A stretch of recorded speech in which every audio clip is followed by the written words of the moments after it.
कैसे हैं आप सभी? आशा करता हूँ कि आप सभी बहुत अच्छे होंगे। और हम लोग पढ़ रहे हैं इस chapter billion, chemistry class chapter 2 billion, जिसमें हम लोग बिलियन की सांद्रता व्यक्त करने की विधियां पढ़ रहे हैं। और बिलियन की सांद्रता व्यक्त करने की अगली विधि हम लोग पढ़ेंगे द्रव्यमान प्रतिशत। बिलियन में विभिन्न प्रकार के जब अवयव उपस्थित हो तो विभिन्न प्रकार का जब द्रव्यमान दिया हो तो इसे हम लोग प्रतिशत में कैसे चेंज करेंगे, प्रतिशत में कैसे बदलेंगे। तो सबसे पहले हम समझेंगे कि द्रव्यमान प्रतिशत क्या है।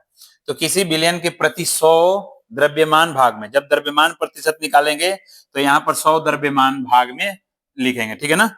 तो किसी बिलियन के प्रति 100 द्रव्यमान भाग में उपस्थित किसी घटक, तो घटक के जगह पर विलय भी हो सकता है और विलायक भी हो सकता है, ठीक है ना। तो उपस्थित किसी घटक के द्रव्यमान भागों की संख्या उसकी द्रव्यमान प्रतिशत कहलाती है, ठीक है। तो द्रव्यमान प्रतिशत निकालने के लिए अगर मान लेते हैं कि किसी बिलियन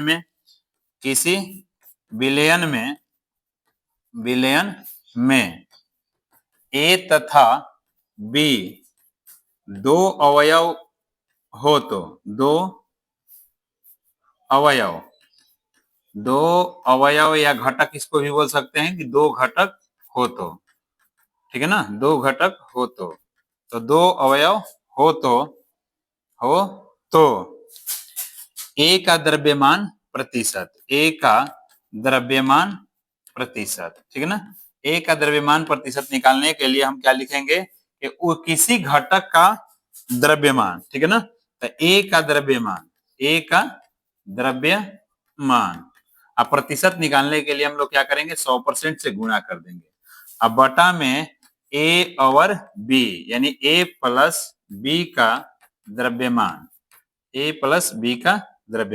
मतलब कि हम बिलियन का भी द्रव्यमान लिख सकते हैं, ठीक है ना। तो इस प्रकार द्रव्यमान प्रतिशत निकाल सकते हैं। और जब बिलियन में दो अवयव दिया रहे ए और बी, तो बी का अगर द्रव्यमान प्रतिशत आपको निकालना है तो आप ए की जगह पर बी भी लिख सकते हैं। तो बी का द्रव्यमान गुने 100 बटा में ए प्लस बी का द्रव्यमान। और नहीं तो जब दो अवयव दिया रहता है तो ए का जब द्रव्यमान प्रतिशत आप फॉर्मूले की सहायता से निकाल लेते हैं, तो दूसरे का जब द्रव्यमान प्रतिशत निकालना होगा तो 100 में से हम ए का द्रव्यमान प्रतिशत क्या कर लेंगे, घटा लेंगे। तो इस प्रकार दूसरे अवयव का द्रव्यमान प्रतिशत यहाँ से ज्ञात हो जाता है, ठीक है। अब जैसे किसी घटक का द्रव्यमान प्रतिशत अगर हमें निकालना हो तो अभी मैंने फॉर्मूला बताया कि जब किसी घटक का हम द्रव्यमान प्रतिशत निकालेंगे तो उस घटक का द्रव्यमान, जिस घटक का द्रव्यमान अगर ए का द्रव्यमान प्रतिशत निकालना होता है तो ए का द्रव्यमान गुने 100 बटा में बिलियन का कुल द्रव्यमान, ठीक है ना। यदि किसी बिलियन में, अभी मैंने बताया आपको पीछे कि यदि किसी बिलियन में ए तथा बी दो अवयव उपस्थित हो तो ए का द्रव्यमान प्रतिशत बराबर ए का द्रव्यमान गुने 100% बटा में बिलियन का कुल द्रव्यमान, ठीक है। इसी प्रकार अगर बी का हमें द्रव्यमान प्रतिशत निकालना होगा तो यहाँ पर हम लिखेंगे बी का द्रव्यमान गुने 100% अब बटा में बिलियन का कुल द्रव्यमान, ठीक है। तो इस प्रकार हम द्रव्यमान प्रतिशत ज्ञात कर सकते हैं, ठीक है। अब इसे हम एक चलते हैं क्वेश्चन के द्वारा समझते हैं कि द्रव्यमान प्रतिशत कैसे निकाला जाए, ठीक है। तो यहाँ क्वेश्चन है कि 20 ग्राम नमक को 60 ग्राम जल में घोलकर बिलियन तैयार किया गया, ठीक है ना। तो 20 ग्राम नमक को 60 ग्राम जब जल में, तो यहाँ पर हमें बिलियन बनाना है जिसमें हमने क्या किया है कि 20 ग्राम इसमें नमक डाला है और इस जल की मात्रा कितनी है, जल की मात्रा जो है 60 ग्राम है, ठीक है ना। इसमें हमें विलय के रूप में डाला है हमने क्या, 20 ग्राम नमक।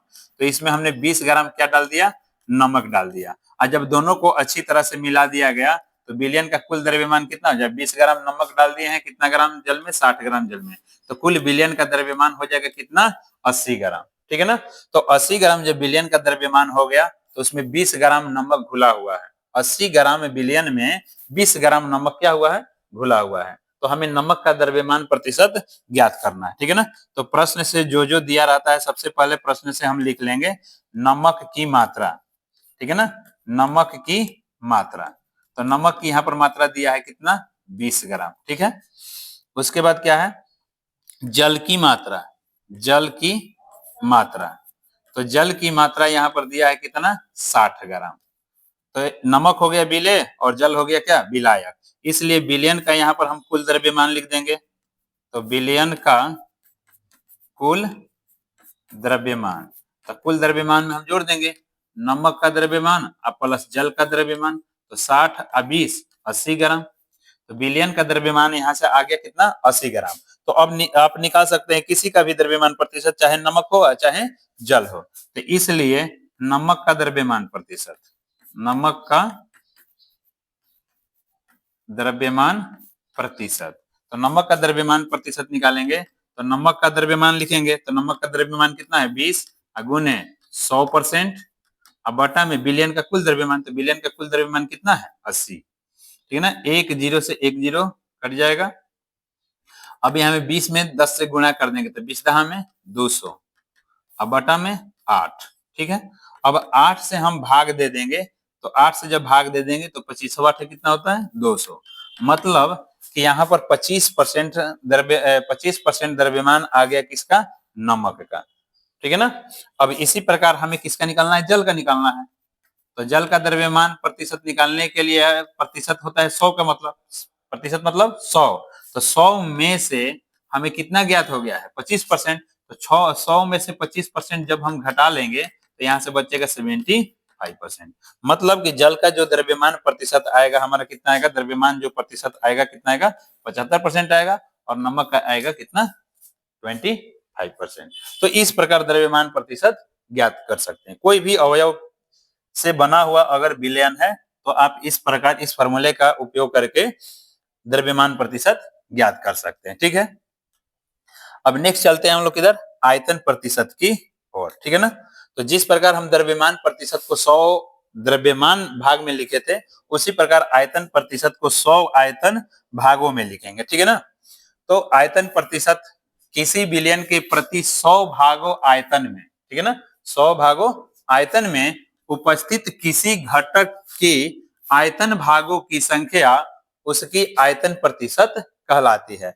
अर्थात किसी घटक का अगर हमें आयतन प्रतिशत निकालना है तो उस घटक का आयतन गुने 100% और बटा में विलयन का कुल आयतन। तो विलयन में हम जानते हैं कि एक से अधिक अवयव होते हैं, कम से कम 2 अवयव होंगे तभी विलयन बन पाएगा। ठीक है ना, अब जैसे यहाँ पर देखते हैं यदि किसी विलयन में ए और बी 2 अवयव या 2 घटक उपस्थित हो तो इनका आयतन प्रतिशत निम्न सूत्र की सहायता से ज्ञात कर सकते हैं। ठीक है, ए का आयतन प्रतिशत बराबर हम लिख सकते हैं ए का आयतन गुने 100 और बटा में ए प्लस बी का आयतन, मतलब कि विलयन का कुल आयतन।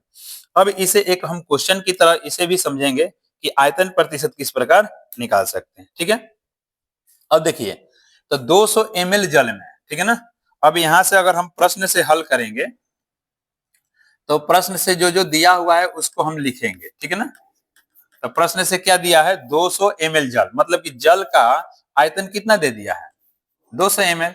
तो जल का आयतन यहां से हम लिख सकते हैं जल का आयतन बराबर 200 ml। ठीक है, और इसमें कितना ml, यहाँ पर ml, ठीक है ना, 40 ml क्या हुआ है अल्कोहल घुला हुआ है। तो अल्कोहल अल्कोहल अल्कोहल का आयतन कितना दिया है, अल्कोहल का आयतन 40 ml। ठीक है, तो जल एवं अल्कोहल का आयतन प्रतिशत ज्ञात करना है। अब यहां से पूछेंगे कि विलयन का कुल कितना आयतन हो जाएगा। तो विलयन का आयतन, विलयन किस किस से बना हुआ है, तो जल से बना हुआ है और अल्कोहल से बना है। तो विलयन का कुल आयतन, तो विलयन के कुल आयतन तो जल का आयतन प्लस अल्कोहल का आयतन, यानी 200 में जब 40 ऐड करेंगे तो 240 ml। तो जब विलयन का कुल आयतन निकल गया तो अलग अलग हम निकाल सकते हैं, किसका, जल का हो चाहे अल्कोहल का हो। तो अल्कोहल अल्कोहल का आयतन प्रतिशत, आयतन प्रतिशत, तो अल्कोहल का आयतन प्रतिशत निकालने के लिए हम क्या लिखेंगे अल्कोहल का आयतन। तो अल्कोहल का आयतन कितना है 40 ml, तो अल्कोहल का यहाँ पर आयतन लिख देंगे गुने 100% अब बटा में विलयन का कुल आयतन। तो विलयन का कुल आयतन कितना आ गया है 240। ठीक है, अब यहाँ से एक जीरो से एक जीरो हम कटा देंगे, 40 दहा में 400 अब बटा यहाँ पर क्या हो जाएगा 24, और जब 400 में 24 से डिवाइड करेंगे तो इसका आंसर आएगा 16.666 करके। तो 16.66 भी लिख सकते हैं या 16.67 भी लिख सकते हैं, 16.67। ठीक है, अब इसी प्रकार हमें किसका आयतन प्रतिशत ज्ञात करना है, तो जल का। तो जल का आयतन प्रतिशत ज्ञात करने के लिए क्या करेंगे, जल का आयतन प्रतिशत। तो जल का आयतन प्रतिशत दो ही अवयव है, जल और अल्कोहल। तो एक का जब ज्ञात हो गया तो दूसरे का 100 में से क्या कर लेंगे, घटा लेंगे। तो 100 माइनस 16.67, ठीक है। तो जब इसमें से हम घटाएंगे तो 3 3 और ये कितना हो जाएगा आपका 3, फिर ये हो जाएगा 8, यानी 83.33 ml आयतन। तो इस प्रकार आयतन प्रतिशत भी ज्ञात कर सकते हैं और द्रव्यमान प्रतिशत भी ज्ञात कर सकते हैं, ठीक है। दिक्कत कोई? अगला है विधि विलयन की सांद्रता व्यक्त करने की। सांद्रता की विधि है पीपीएम, यानी जिसको हम लोग कहते हैं पार्ट्स पर मिलियन, ठीक है ना, पार्ट्स पर मिलियन। तो पार्ट्स पर मिलियन का मतलब क्या होता है कि 10 लाख, मिलियन का मतलब 10 लाख, ठीक है ना। तो पार्ट्स पर मिलियन 10 लाख, तो 10 लाख को हम लोग क्या कहेंगे, 1 मिलियन। तो अब देखते हैं कि पीपीएम क्या है। किसी बिलियन के 10 लाख भार, 10 लाख भार भागों में विलेय के भार भागों की संख्या क्या कहलाती है, पीपीएम कहलाती है। अर्थात जब विलेय के भार भागों, विलेय का हमें बिलियन की हमें क्या करना है, पीपीएम में ज्ञात करना है। तो पीपीएम बराबर हम लिखेंगे विलेय का भार, यानी विलेय का भार मतलब द्रव्यमान, और गुने 10 लाख, अब बटा में हम लिखेंगे बिलियन का कुल द्रव्यमान। तो ये इस फॉर्मूले की सहायता से पीपीएम यानी बिलियन की सांद्रता ज्ञात कर सकते हैं, ठीक है। इसे भी एक हम क्वेश्चन की तरह समझते हैं, क्वेश्चन के द्वारा समझते हैं कि जैसे 1000 ग्राम, ठीक है ना, 1000 ग्राम बिलियन में 100 ग्राम NaCl क्या हुआ है, घुला हुआ है। तो जो घुलता है उसे हम विलेय कहते हैं, और जिसमें घुलता है उसे हम विलायक कहते हैं। तो यहाँ पर देखिए बिलियन का दे दिया है, बिलियन का द्रव्यमान कितना दे दिया है, 1000 ग्राम दे दिया है, और यहाँ पर विलेय का द्रव्यमान कितना दे दिया है, 100 ग्राम दिया हुआ है, और विलेय कौन सा है, तो NaCl है। तो विलयन की सांद्रता पीपीएम में हमें क्या करना है, ज्ञात करना है। तो जो जो प्रश्न से दिया हुआ है उसे हम लिख देंगे। तो पीपीएम, तो प्रश्न से पहले क्या दिया है देखते हैं। प्रश्न से विलेय, तो विलेय क्या है, NaCl। तो विलेय NaCl का द्रव्यमान, NaCl का द्रव्यमान कितना दिया है, 100 ग्राम दिया है, ठीक है। अब विलयन का द्रव्यमान कितना दिया है, तो विलयन का द्रव्यमान, विलयन का द्रव्यमान दे दिया है कितना, 1000 ग्राम, ठीक है। तो यहां से हमें पीपीएम में सांद्रता ज्ञात करना है, पीपीएम। तो पीपीएम बराबर हम क्या लिखेंगे, विलेय का द्रव्यमान, विलेय का द्रव्यमान, ठीक है ना, गुने 10 लाख का मतलब कि 10 के पावर 6, अब बटा में बिलियन का कुल द्रव्यमान। तो बिलियन का कुल द्रव्यमान यहां से कितना है, 1000 ग्राम है, ठीक है ना। अब देखिए तो विलेय का द्रव्यमान, तो विलेय का द्रव्यमान कितना है, 100 गुने 10 के पावर 6, ठीक है ना। 10 लाख मतलब 10 के पावर 6, अब बटा में बिलियन का कुल द्रव्यमान कितना है, 1000 है। तो ये 2 जीरो से 2 जीरो क्या हो गया, कट गया, और यहाँ पर एक 10 है, यहाँ पर 10 के पावर 6 है, तो एक 10 से 10 एक कट जाएगा, तो आपका बचेगा कितना, 10 के पावर 5। तो ये आपका पीपीएम में सांद्रता हो गया कितना, 10 के पावर 5। तो इस प्रकार यहाँ से हम विलयनों की सांद्रता व्यक्त करने की विधि ज्ञात कर सकते हैं, और विलयनों की सांद्रता को व्यक्त किया जा सकता है, ठीक है। दिक्कत कोई? आशा करता हूं कि यहाँ तक को आपको मेरी बातें बहुत अच्छी तरह से समझ में आई होगी, ठीक है ना।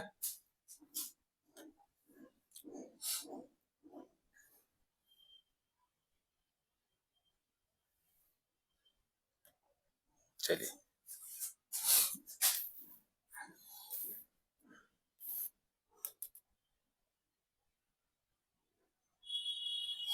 अगला हम चलेंगे कि विलेयता। विलयन में जब विलेय घुलती है तो विलेयता भी एक प्रकार की क्या है, सांद्रता ही है, ठीक है ना।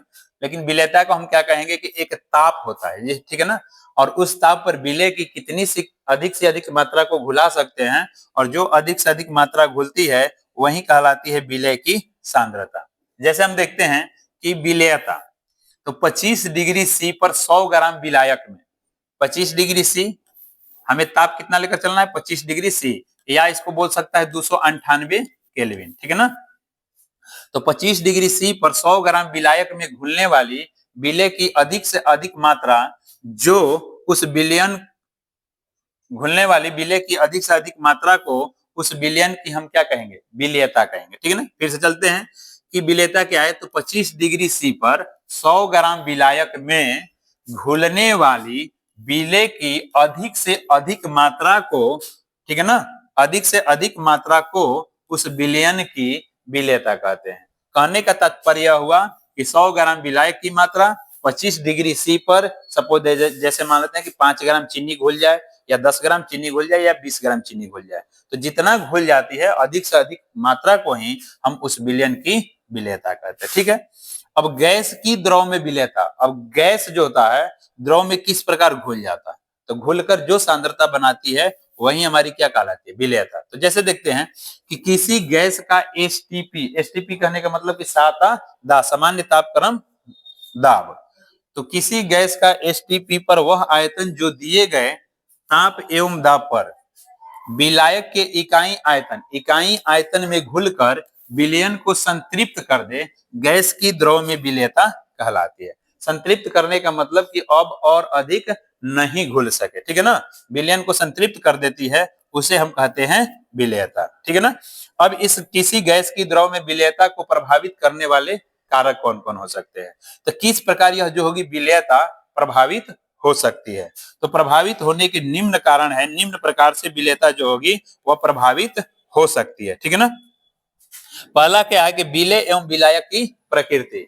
तो जब हम किसी विलेय को विलायक में घोलते हैं तो विलायक और विलेय की जो प्रकृति होनी चाहिए, समांगी प्रकृति होनी चाहिए। मतलब कि जैसे ही विलेय को उस विलायक में डाला जाए तो विलेय घुलना क्या कर दे, प्रारंभ कर दे, तो उसे हम कहते हैं समांगी मिश्रण, ठीक है ना। तो प्रकृति पर निर्भर करता है, जैसे गैसें जो होती है वह जल में अधिक से अधिक विलेय हो जाती है, किंतु वहीं उसी गैस को जब बेंजीन में घोला जाता है तो वह बेंजीन में विलेय नहीं होती है। तो अतः विलेय एवं विलायक की प्रकृति जो होनी चाहिए समांगी होनी चाहिए। समांगी होगा तभी विलेयता बनेगी, अर्थात तभी विलेय घुल पाएगा, और समांगी नहीं होगा तो एक पदार्थ दूसरे पदार्थ में घुल नहीं पाएंगे, ठीक है ना। दूसरा हम लोग चलते हैं कि ताप का प्रभाव। हम जानते हैं कि गैसें ताप पाकर बाहर निकलना चाहती है, गैसें जो ताप जब दी जाती है तो अत्यधिक तीव्र गति से गतिशील हो जाती है, ठीक है ना। तो ताप का प्रभाव किस प्रकार पड़ता है, ठीक है ना।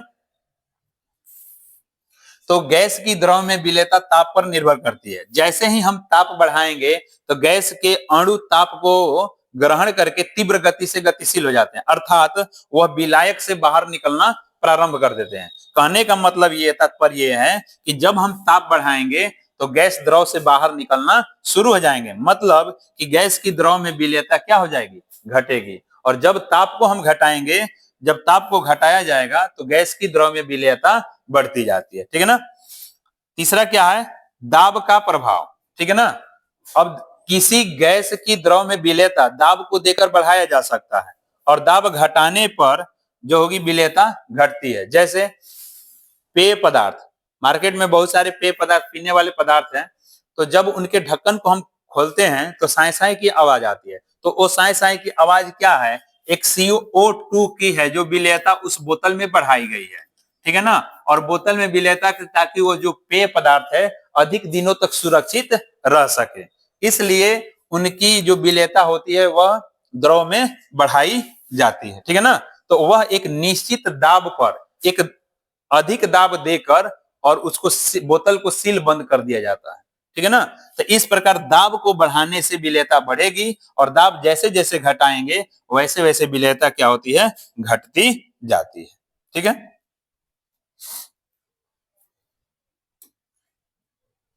अगला है कि किसी गैस की द्रव में विलेयता संबंधी हेनरी का नियम।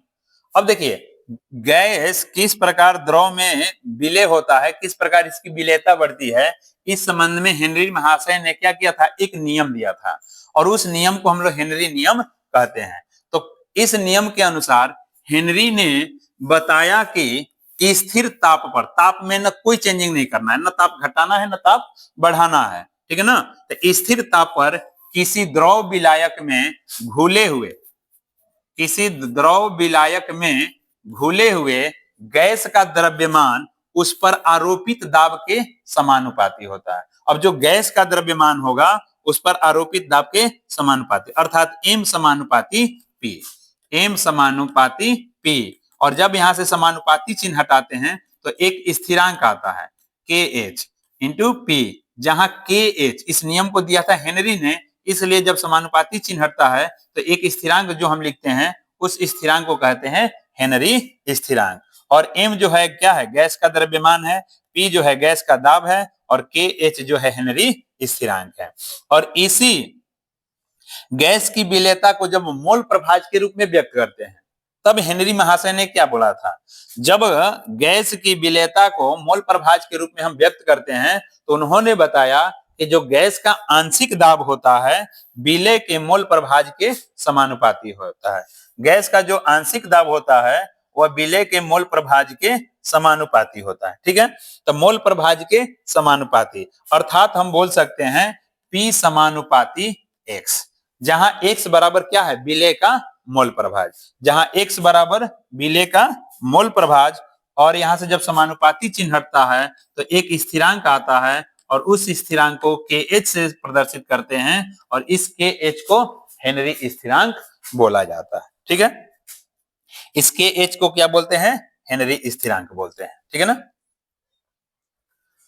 अब देखिए, तो यहां पर हेनरी जी ने क्या बता दिया कि P बराबर KH, P बराबर KH इंटू X, जहां X बराबर मैंने बोला विलेय का मोल प्रभाज, तो विलेय के मोल प्रभाज को हम लोग लिख सकते हैं KH इंटू Na बटा Na प्लस NB, या यहां पर हम लिख सकते हैं Ng, क्योंकि जो विलेय है वह गैस है, तो विलेय का यहाँ पर मोल बटा में विलेय का मोल प्लस विलायक का मोल, तो Na प्लस हम लोग लिख सकते हैं NB, N विलायक, N विलायक को कुछ भी मान सकते हैं, NX भी मान सकते हैं। ठीक है ना।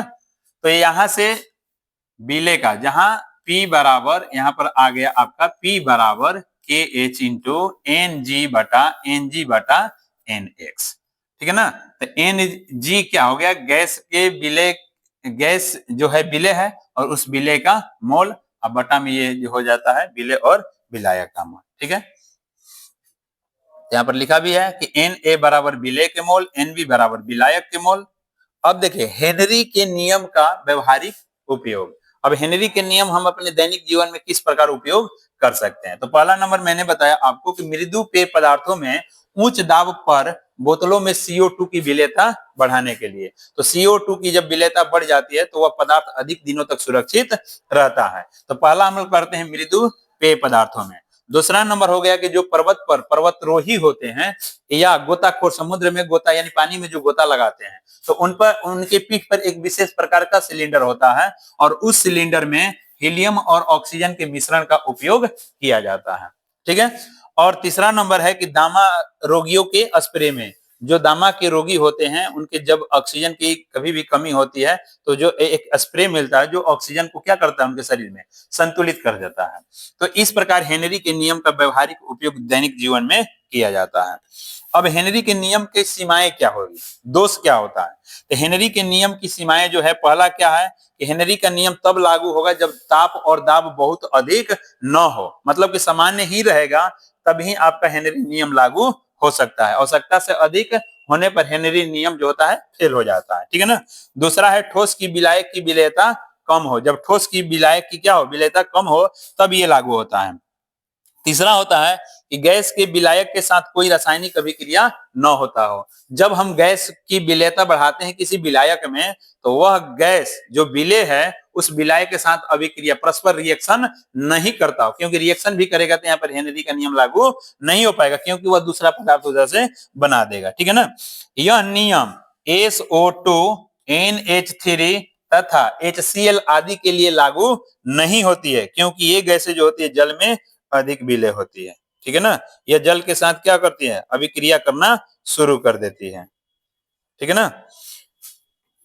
पांचवा है कि विलायक में खुलकर गैसों का संयोजन तथा वियोजन न होता, खुलकर नहीं घुलकर, सॉरी यहाँ पर क्या होगा, घुलकर, ठीक है ना। तो जब विलायक में विलेय को डाला जाता है, तो विलेय में जब डाला जाएगा तो ये टूटना नहीं चाहिए, न टूटना चाहिए और न ही जुटना चाहिए। संयोजन मतलब जुटना, वियोजन मतलब टूटना, ठीक है ना। तो न संयोजन होता हो और न ही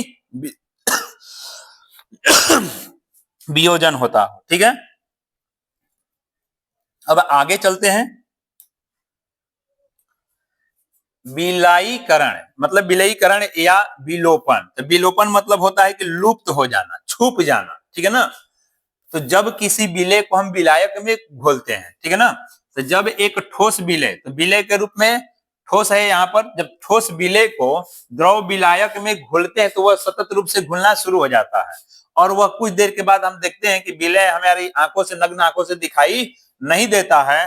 तो विलेय की क्या होता है, विलेय जो होता है विलायक में घुल जाता है, जिससे विलयन की सांद्रता जो होती है बढ़ जाती है, और यह प्रक्रिया विलोपन कहलाती है, क्योंकि हमें विलेय के कण दिखाई नहीं देते हैं। और जब विलेय के कण लुप्त हो जाते हैं तो इस प्रक्रिया को हम विलोपन कहते हैं। अवक्षेपण, ठीक है ना, अवक्षेपण। तो जब किसी ठोस विलेय को द्रव विलायक में घोला जाता है तो कुछ समय बाद एक ऐसी स्थिति आती है कि अब और अधिक विलेय पदार्थ को उस विलायक में घोला नहीं जा सकता। तो ये विलेय के कण आपस में क्या करते हैं, संघट करते हैं, टक्कर करते हैं, और टक्कर करके ये विलयन से क्या होते हैं, अलग हो जाते हैं, और अलग होने की प्रक्रिया क्या कहलाती है, अवक्षेपण कहलाती है, ठीक है। अब है कि ठोस की द्रव में विलेयता। अब ठोस पदार्थ की हमें द्रव में, अभी हमने पीछे पढ़ा था गैस की द्रव में विलेयता, अब यहाँ पर क्या पढ़ना है, ठोस की द्रव में विलेयता।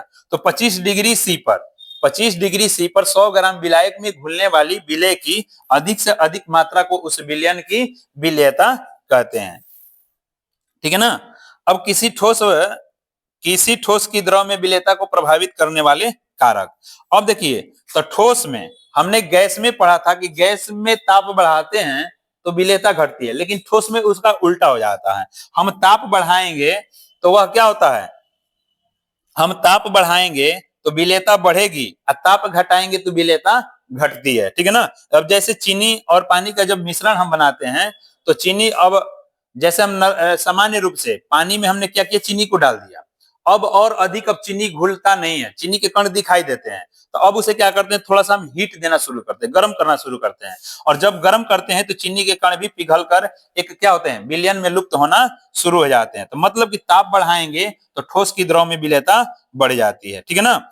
और दाब का प्रभाव, दाब अगर हम बढ़ाएंगे तो विलेयता क्या होगी, दाब बढ़ाने से विलेयता बढ़ती है, ठीक है ना। तो दाब का भी प्रभाव पड़ता है यहाँ पर। अब है पहला, इसमें था कि विलेय एवं विलायक की प्रकृति। तो विलेय और विलायक की भी प्रकृति समांगी होनी चाहिए, क्योंकि जब समांगी होगा तभी विलेयता बढ़ेगी, और विषमांगी होगा तो विलेयता नहीं बढ़ेगी, ठीक है ना। नेक्स्ट हम चलते हैं संतृप्त विलयन, ठीक है ना, संतृप्त विलयन। अब वैसा विलयन है जिसमें समान ताप और दाब पर और अधिक विलेय पदार्थ को नहीं घोला जा सकता है, तो इस ऐसे विलयन को हम लोग कहते हैं संतृप्त विलयन, ठीक है ना। संतृप्त विलयन, संतृप्त हो गया है, ठीक है ना। अब जैसे कोई व्यक्ति है, एक बार अगर भोजन खाकर उठ जाता है, उसे दोबारा कितना भी प्रयत्न करो खिलाने के लिए तो खाता नहीं, मतलब वो संतृप्त हो चुका है। लेकिन कुछ ऐसे व्यक्ति होते हैं जिसे बार बार भी अगर भोजन अभी खाकर उठा और फिर उसे आप भोजन के लिए आमंत्रित करते हो तो पुनः वह भोजन करने बैठ जाता है, तो वैसे लोग को हम लोग बोलते हैं असंतृप्त। और जो दोबारा खाने, पहले बार खाने के बाद दोबारा नहीं खा सकता है उस समय, तो उसे हम लोग कहते हैं संतृप्त।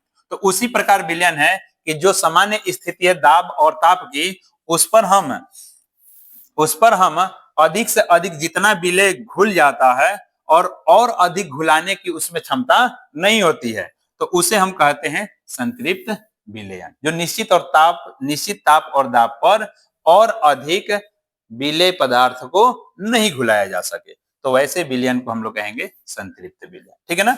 जैसे पानी में चीनी का घोल, पानी में संतृप्त कार्बन डाइऑक्साइड का घोल, ठीक है ना। तो ये सब क्या है, संतृप्त विलयन के एग्जाम्पल है। दूसरा है हमारा असंतृप्त विलयन। वैसा विलयन जिसमें समान ताप और दाब पर और अधिक विलेय पदार्थ की घुलने की क्षमता होती है, उसे असंतृप्त विलयन कहते हैं। तो असंतृप्त विलयन का एग्जाम्पल हम पढ़ सकते हैं, पानी में घुला हुआ सोडियम क्लोराइड और अधिक घोला जा सकता है उसमें सिरका, धुआं, धुंध, पानी में घुला नमक या चीनी, हवा और आइस्ड कॉफी। तो ये सभी क्या है, असंतृप्त विलयन के उदाहरण है। अब एक देखिए साम्यावस्था बहुत प्रकार से होते हैं, ठीक है ना, लेकिन इस चैप्टर के अंतर्गत हम साम्यावस्था का डिफिनीशन पढ़ेंगे कि जब वाष्पन और संघनन के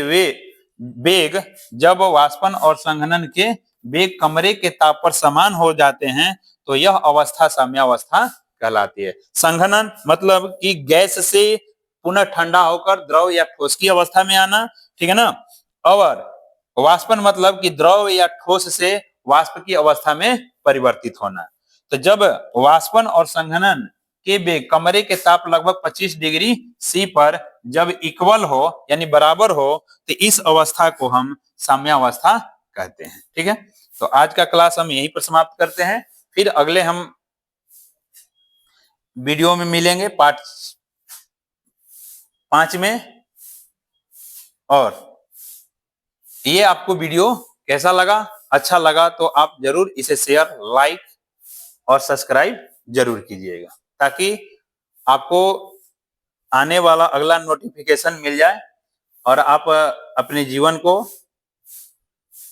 भविष्य को बेहतर बना सके। Thank you.